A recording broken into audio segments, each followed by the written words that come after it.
The Joe Rogan Experience.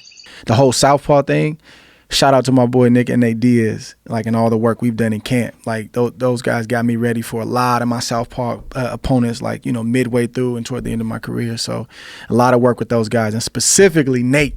At a certain point, I stopped working with Nick because he was doing other things, but Nate, man, and the volume and having to, like, deal with the awkwardness and the height and the reach, and, like, that got me ready for Chad Dawson. That's amazing.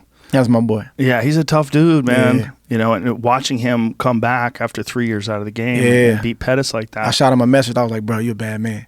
You're a bad man. Like, 3 years, really? Yeah, he's a bad man. Well, I'm just happy that the UFC is finally recognizing the love and support that guy has from the fans, too. Because for whatever reason, they were so high on Conor McGregor and all these other people, they didn't see. One of the reasons why the Conor fight was so big was because of Nate Diaz. Nate Diaz is a fucking star. Yeah, when they put his face on the screen for the Pettis fight, I mean, the arena erupted. It was chaos. Yeah. They went nuts. Yeah. I mean, I don't know why they couldn't see it. I mean, Conor obviously was, you know, he was a little bit different, and he brought what he brought to the table, but probably would have been a good thing to try to balance them both out, show love to Nate. But, you know, he was like the rebel child. You know, he'd say whatever came to his mind, and, you know, the powers that be, they don't like that. I think he was a little overshadowed by his brother too, because, you know, when your brother's a superstar, there's something about, I mean, and especially like his brother, when he was fighting in Strikeforce in particular, was one of the best fighters in the world. He was just amazing. And then, you know, like, especially like, you know, during like his title reign, like when he was at his peak, when he was fighting in Strikeforce. But for whatever reason, they just, you know, Nate just flew under the radar. Until that Conor McGregor fight, the first one. Yeah. Then they recognize. Yeah, I hope they capitalize on it now, you know, while he still has a few years left. Yeah.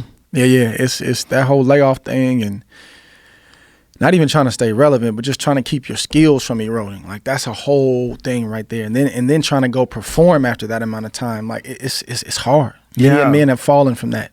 Yes. And not come back the same.